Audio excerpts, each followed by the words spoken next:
네, 전 남자친구에게 수년간 폭행과 협박에 시달렸고 또 40억 원을 갈취당했다. 천만 먹방 유튜버로 유명한 찌양의 이야기 충격적입니다. 네, 다른 유튜버들이 찌양의 과거 폭로를 무마하는 조건으로 돈을 뜯어냈다, 이런 이야기도 나왔는데요. 사건이 앞으로 어떻게 흘러갈지도 관심이 쏠립니다. 오늘 문화산업부 박수정 기자와 함께 좀 더 짚어봅니다. 어서 오세요. 네, 안녕하세요. 참 그야말로 충격적인 사건이 아닐 수가 없습니다. 참 네. 한국인이 좋아하는 유튜버 1위에 오를 정도로 유명한 찌양인데 자, 이번 사건 먼저 정리를 개괄적으로 좀 해주시죠. 네, 방금 이경국 기자의 보도로도 내용을 보셨습니다만 오늘 새벽에 찌양이 아침에 그 방송을 올렸거든요. 예. 라이브 방송이었는데 모두 말씀드리겠습니다라는 제목이었습니다. 그 방송 내용 앞서서 보도에도 보셨지만 그 내용과 좀 다른 부분으로 제가 좀 준비를 했는데요. 먼저 그 인터뷰 찌양의 이야기를 먼저 듣고 시작하겠습니다. 예. 헤어지자고 하니까 이제 제 몰래 찍은 동영상이 있더라고요. 그래가지고 그거를 이제 유포하겠다고 많이 맞고 좀 막 우산 같은 걸로도 맞고 앉아서 이제 술만 따르면 된다. 그냥 대화 상대만 해주면 된다고 얘기를 해가지고 그래서 당시에 이제 앉아서 술 따르는 일을 했었고 방송 이후에도 사실 거의 매일 맞으면서 방송을 했었어요. 그래서 약간 진짜 막 얼굴은 티난다고 몸을 때린다거나 네, 네. 보신 내용 보셨는데요. 아. 정말 여러 가지 충격적인 이야기가 많이 담겨 있잖아요. 그러니까요. 그래서 찌양이 이제 뭐 감정이 격해서서 눈물을 흘리기도 하고 평소에 굉장히 밝은 얼굴로 유튜브 방송을 했었는데 예. 오늘은 굉장히 어두운 모습으로 중간중간 뭐 목소리가 안 나오기도 하고 말이 끊기기도 하고 하면서 45분 동안 방송을 했습니다. 그리고 변호사 2명을 동행을 해서 함께 이야기를 또 자세한 설명을 하기도 했었는데요. 예. 우선 전 남자친구, 아마 이 남자친구를 사귀게 된 건 한 5년 정도 사귀었다고 하는데 그중에 4년 동안 맞고 살았다. 매일같이 이런 이야기를 했습니다. 그래서 강제로 남자친구 때문에 남자친구의 강요에 이기지 못해 술집에서도 일했다. 하지만 지인들에게는 내가 술집에서 원해서 일하는 것처럼 이야기를 했었다. 예. 이런 것들이 이제 소문이 퍼져나간 것 같다. 이런 이야기도 했고요. 예. 그리고 술집에서 벌었던 돈 모두 다 남자친구한테 빼앗겼다. 갈취당했다. 이야기도 했고요. 유튜브 방송을 찌양이 시작한 게 2019년이었거든요. 이 먹방 유튜브. 예. 이 방송을 시작한 이후로도 방금 보셨지만 매일매일 맞으면서 일을 했고 방송 수익도 거의 대부분 빼앗겼다. 그리고 남자친구와 7대3 구조로 7대3으로 이제 수익을 배분하기로 하고 예. 계약을 맺었고 남자친구가 소속사를 만들어서 회사도 운영을 했는데 그 7대3마저도 제대로 그나저나. 지켜지지 않았다. 거의 대부분의 돈을 빼앗겨서 그 빼앗긴 돈을 다 합치면 40억 원에 이른다라고 하는 게 찌양 측의 주장이었습니다. 네, 굉장히 폭력적이고 불공정하고 또 불합리한 이런 폭로였는데 네. 폭행 관련 증거들도 공개가 됐죠. 네, 그 폭행 당했다는 사실을 이제 조목조목 설명을 한 다음에 그다음에 변호사들이 이제 관련 증거들을 직접 보여줬거든요. 예. 아까 화면에서도 잠깐 나왔습니다만 이제 그 다쳤을 때, 맞았을 때 온몸에 멍든 사진, 그리고 팔, 다리 이런 데에 굉장히 심한 멍이 들어있는 것뿐이 아니라 얼굴에 막 입술이 찢어져 있거나 입술이 부르터가지고 퉁퉁 부어있는 모습도 있었어요. 예. 그래서 사진을 봐도 좀 끔찍한 모습이었는데요. 그리고 폭행이 이루어졌을 당시의 음성도 공개를 했습니다. 저희가 그 음성은 좀 너무 자극적이어서 공개를 직접 해드릴 필요는 없을 것 같은데요. 예. 심한 욕설도 담겨 있고 찌양이 막 괴성을 지르고 막 마구 소리를 지르는 그런 목소리들이 담겨 있습니다. 폭행을 당해서 상처 입은 사진들이나 이런 폭행 증거가 변호사가 설명한 것에 따르면 3,800건이 넘는다고 이야기를 했어요. 그리고 이런 사진 증거들 뿐 아니라 뭐 범죄 일람표를 쫙 정리를 했는데 예. 한 서너 명의 변호사가 한 달 동안 매달려서 정리할 정도로 그 정도로 증거가 많았다, 차고 넘쳤다. 예. 그리고 많은 혐의들을 적용할 수 있었다라고 하는 것이 찌양 변호사들의 주장이었고 설명이었습니다. 그렇군요. 그리고 과거에 찌양이 이제 상처난 채로 방송을 했던 화면들이 다시 지금 회자가 되고 있어요. 그래서 이렇게 막 팔에 지금 그 사진 한번 나가고 있네요. 보여주시면 이거는 이제 오늘 보여주신 사진이고요. 지금 과거 방송에 나왔던 모습을 보면 팔에 이제 상처가 난 채 반창고를 붙인 채 방송한다든지 얼굴에 상처가 나 있는 모습이라든지 하는 모습들이 이제 과거에 쯔양이 저 때 맞았었구나, 상처 흔적, 폭행 흔적이었었구나라고 사람들이 이제 댓글을 남기고 있는 모습들이 볼 수 있겠습니다. 그러니까요. 무려 4년 동안이나 이런 일을 당했다는 사실이 참 믿기지 않는데 네. 그런데 과거에 뒷광고 논란으로 사과를 했고 또 방송을 중단했다가 번복했던 것도 이 남자친구 때문이었다고 하던데 맞습니까? 네, 쯔양이 오늘 그것까지도 이제 폭로를 했습니다. 물론 뭐 쯔양 측의 주장이기 때문에 저희가 이제 사실관계는 조금 더 따져볼 필요는 있겠습니다만, 쯔양이 뒷광고 논란을 휩싸였던 게 굉장히 또 그때도 화제였었거든요. 예. 그때가 2020년이었습니다. 4년 전이었는데 뒷광고라는 게 무엇이냐면 광고라는 걸 표시하지 않고 마치 우리는 뭐 돈을 받지 않고 하는 것처럼 영상을 구성하거나 자막을 표기하지 않은 것, 그런 논란이 일었고요. 쯔양이 당시에 사과를 직접 하면서 인정을 하고요. 개인 방송 은퇴 선언까지 했었습니다. 예. 그런데 석 달 만에 다시 복귀를 했었어요. 그러면서 그때 비난 여론이 엄청나게 일었었거든요. 근데 쯔양은 이 모든 결정이 다 남자친구에 의한 것이었다, 이렇게 주장을 하고 있습니다. 상식적으로는 이렇게 수년간 맞고 살면서 남자친구 시키는 대로 다 했다. 그런데 방송에서는 또 굉장히 밝은 얼굴로 했던 게 이해가 안 되기는 하잖아요.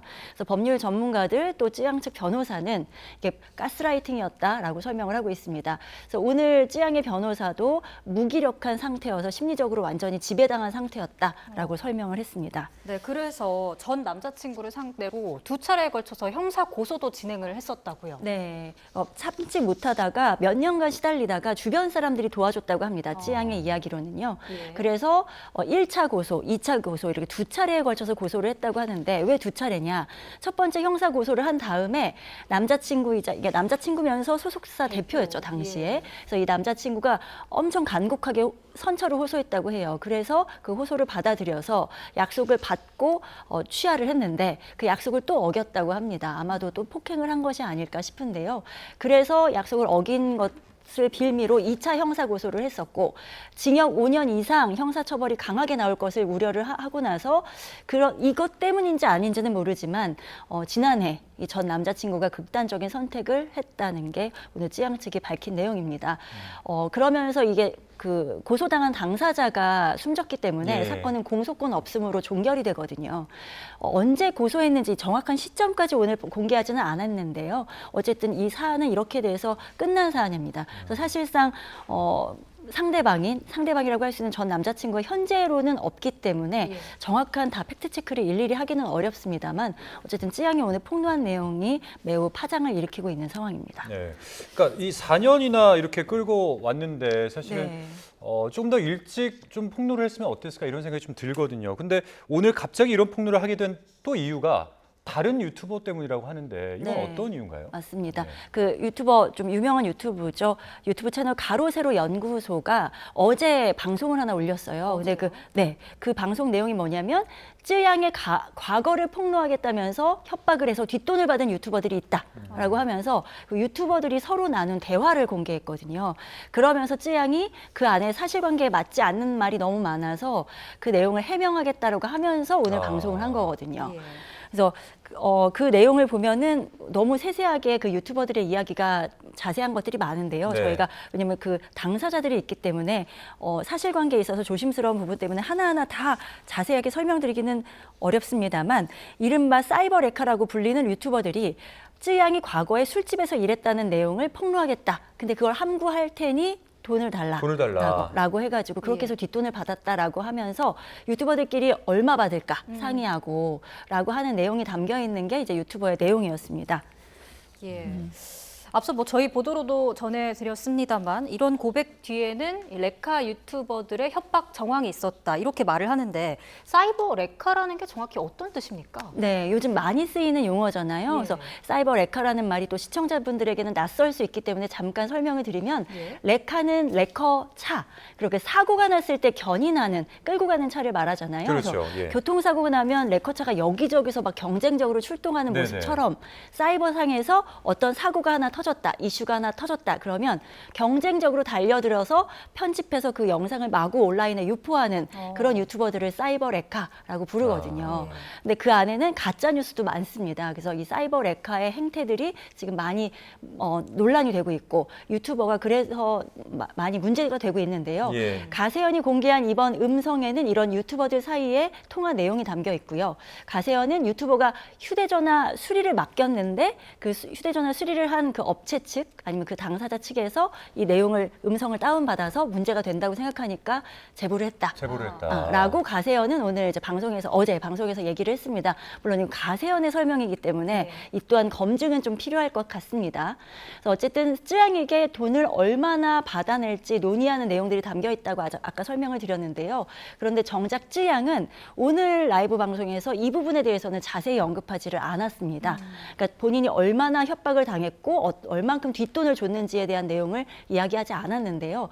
이것이 아무래도 앞으로 이제 벌어질 법적 공방을 염두에 둔 것인지 아니면 뭐 그 부분은 뭐 말하기가 어려운 건지 어떤 사정이 있는지는 모르겠습니다만 변호인 측에서는 이 부분에 대해서 쯔양이 현재 오늘 이 폭로만으로도 심리적으로 너무 힘들어하고 괴로운 상태라 추가로 다른 고소까지 생각할 여력은 없다. 그래서 이 부분에 대해서는 말하기가 어렵다라고 설명을 했습니다. 그래서 아마도 추가로 다른 법적 부분을 좀 고민하고 있는 것이 아닌가 생각이 들고요. 그런데 쯔양이 오늘 이 부분에 대해서 명확히 밝히지 않았지만 제3자가 이 해당 유튜버들을 상대로 고발장을 낸 것으로 확인이 됐어요. 제3자가. 네. 거기에는 이제 그 이름이 일반 사람의 이름으로 돼 있지는 않아서 정확하게 이 제3자가 누군지는 모르겠습니다만 중앙지검에 고발이 접수된 것으로 전해졌습니다. 하지만 이 해당 유튜버들 오늘 이제 이름이 공개된 여러 명의 유튜버가 있는데요. 그 유튜버들 중에서 일부는 부인을 하고 있습니다. 나는 쯔양에게 돈을 뜯어낸 적이 없다. 절대 난 사실이 아니다. 카라큘라라는 유튜버도 그랬고 또 구제혁이라고 하는 유튜버도 나는 부끄러운 돈은 받은 적이 없다라고 부인하고 있어서 법적 공방으로 치닫을 것 같고 어떻게 될지는 좀 지켜봐야 될 것 같습니다. 알겠습니다. 참 무거운 주제였는데 자, 이번엔 좀 화제를 바꿔보면 좋을 것 같습니다. 네. 인기 걸그룹이죠. 뉴진스가 한국 관광 홍보대사로 위촉이 됐다. 이런 소식 전해졌는데 내용 전해주시죠. 네. 한국 관광 홍보대사는요. 한국의 숨은 매력을 전 세계에 널리 알리는 그런 대사라고 할 수 있는데요. 매년 이제 새로운 연예인들이 이제 위촉이 되는데 올해 2024년 명예 홍보대사로 대표 걸그룹이죠. 뉴진스가 위촉이 됐습니다. 먼저 뉴진스 목소리부터 잠깐 듣고 오겠습니다. 예. K-바비큐? 신김치랑 먹어야지. 제일 핫한 포토스팟은 여기. 이런 한국, 와보지 않고는 모를걸? 한국 관광을 알리는 홍보대사로 위촉되어서 정말 기쁘고요. 앞으로도 한국의 다양한 매력을 알 수 있도록 즐거운 마음으로 앞장서도록 하겠습니다. 한국의 특유의 그 아름다움과 자연을 함께 보신다면 정말 잊지 못할 경험이 될 것 같습니다. 보면 꼭 한국 음식 먹어야 한다고 생각을 하는데 이제 여름이다 보니까 날씨 덥고 더워서 뭐 삼계탕이나 물냉면 같은 음식 드시면 정말 맛있게 드실 수 있을 것 같아요. 네. 대표 걸그룹의 이야기였는데요. 네. 오늘 현장에 저는 직접 가지 못했고 저희 문화부에 또 다른 기자가 취재를 하러 갔거든요. 그래서 어땠냐고 물어보니까 워낙 유명한 걸그룹이잖아요. 그러니까 비현실적이었다고 너무 예뻐서 사람 같지 않았다는 이야기를 하더라고요. 그래서 어쨌든 뉴진스의 그 홍보대사 역할은 오랫동안 올해 하게 되고요. 홍보 광고를 찍어서 해외에 이제 그 공개하게 되는데 유튜버를 비롯해서 뉴욕이나 파리 이렇게 그 아주 유명한 거리에 전광판으로 공개가 되고요. 파리는 지금 이제 곧 올림픽이 열리잖아요. 그래서 올림픽 기간 내내 뉴진스의 광고가 이제 띄워지게 된다고 합니다. 그런데 뉴진스가 홍보하는 한국 좀 다릅니다. 개념이. 어떻게 뭐가 다르게 되는 겁니까? 네, 먼저 한국 명예대사로서 뭐 한국을 홍보한다, 한국 관광을 홍보한다. 그러면 제일 먼저 뭐가 떠오르세요? 뭐 K-팝도 있을 것 같고요. 네. 뭐 우리나라 음식도 있을 것 같고요. 네. 뭐 이런 것들을 홍보하는 게 홍보대사 아닐까요? 맞습니다, 네. 맞습니다. 그리고 아무래도 뭐 관광하는 곳, 장소 이런 장소도 있을 수 있고. 장소는 어디가 제일 먼저 떠오르세요? 대표적인 뭐 장소? 경복궁이나 뭐 그렇죠. 강남이나 이런 거. 네. 경복궁, 김치, 남산 뭐 이렇게 생각나는 곳들이 있잖아요. 네. 근데 대표적으로. 그런 것들을 좀 떠나서 트레디셔널한, 그러니까 전통적인 홍보가 아니라 한국의 K-팝 스타들이 즐길 만한 것, 지금 한국의 MZ 세대들이 좋아하는 것 이런 것들을 좀 관광 상품으로 내놓는다고 해요. 홍보한다고 해요. 예를 들면요, MZ 세대들이 좋아하는 카페 투어. 이거는 한국의 전통적인 이미지는 아니잖아요. 예. 그리고 촌캉스 이래서 뭐 딸기 농장에서 딸기 따기 체험이라든지 그리고 퍼스널 컬러라고 하죠. 그러니까 자기에게 맞는 색깔 찾아주는 맞춤형 색깔 이런 거 있잖아요. 예. 이런 체험을 뉴진스가 오늘 영상에서도 그런 걸 홍보를 하더라고요. 그러니까 기존의 좀 전통적인 홍보에서 좀 벗어나서 K-팝 스타들을 따라하기 아니면 한국의 MZ 세대를 따라하기 이런 형식으로 홍보를 한다라고 하는 게 새로운 컨셉이라고 할 수 있겠습니다. 뭔가 좀 새롭네요, 느낌이 정말. 네, 그렇죠. 근데 사실 뉴진스가 굉장히 인기도 많고 아까 뭐 비현실적이다 이런 말씀해 주셨는데 그럴 것 같습니다. 실제로 보면. 근데 요즘에 이 뉴진스가 이 하이브와 어도어의 갈등으로 사실 논란의 중심에 서 있는 아이돌이기도 하잖아요. 네. 근데 이 그래미 박물관 전시회로 또 한 번 갈등이 확인됐다. 뭐 이런 이야기가 또 전해지던데요. 네, 맞습니다. 네. 뭐 뉴진스, 뭐 우리나라의 뭐 지금 걸그룹, 보이그룹 마찬가지겠지만 K-팝의 빛과 그림자 이것이 하이브와 어도어의 갈등으로 이게 확 폭발된 게 아닌가라는 생각을 하거든요. 네. 또 한 번 그게 확인된 계기가 있었는데요. 미국 로스앤젤레스에 있는 그래미 뮤지엄, 그래미 박물관이 있습니다. 예. 이것이 이제 음악 관련한 박물관인데요. 다음 달 2일부터 9월 15일까지 하이브 We Believe in Music 전시회라고 하는 것이 개최가 됩니다. 그러니까 네. 하이브에 소속된 K-팝 그룹, K-팝 가수들의 무대 의상, 또 컨셉 사진 이런 것들을 전시하는 전시회가 개최되는 건데요. 뮤직비디오에서 가수들이 직접 입었던 그 오리지널 의상도 전시를 한다고 하고요. 뭐 여러 가지 사진이라던가 뭐 전시품, 뭐 소장품 이런 것들도 보여준다고 하는데 네. 또 노래나 춤을 따라하는 공간도 구성된다고 해요. 그래서 어떤 가수들의 뭐 물건들이 전시가 되느냐? 유명한 방탄소년단 BTS, 세븐틴, 투모로우 바이 투게더, 르세라핌, 지코, 아일릿은 특히 이제 뉴진스를 표절했다라고 그렇죠. 이제 민희진 대표가 네. 주장했던 그룹인데요. 예. 어쨌든 이런 가수들, 하이브 소속 가수들이 모두 다 이제 총출동하는 그 가수들 자체가 아니라 가수들의 전시품이 다 총출동하게 되는데 뉴진스만 없습니다. 빠진 네, 겁니까? 전시 홍보물에 뉴진스는 없었습니다. 그러니까 이게 의도적인 명단에. 건가요? 없는 거는 왜 없는 거예요? 네, 그게 저희도 의아하잖아요. 네. 그래서 하이브 측에서 이에 대해서 입장을 밝혔는데 뭐라고 했냐면 전시 참여 여부는 각 레이블의 결정에 맡겼다. 결정해서 이뤄진 거다. 그러니까 레이블은 음반 회사를 말하죠. 하이브 아래에 있는 각각의 음반 회사. 그래서 뉴진스는 어도어라고 하는 음반 회사 아래에 소속된 이제 가수들인데요. 그렇죠. 그런데 그래서 하이브 측은 뭐 레이블이 알아서 결정한 거다라고 말을 해서 저희가 민희진 대표 쪽으로도 좀 취재를 해봤는데 공식적인 입장은 없다, 별다른 입장은 없다라고 얘기를 했어요. 예. 별다른 입장은 없다라고는 하지만 어쨌든 하이브와 어도어의 갈등이 다시 한번 확인됐다는 걸로 볼 수가 있겠습니다. 네. 자, 지금까지 대중문화 이슈 박수정 기자와 함께 알아봤습니다. 오늘 말씀 고맙습니다. 감사합니다.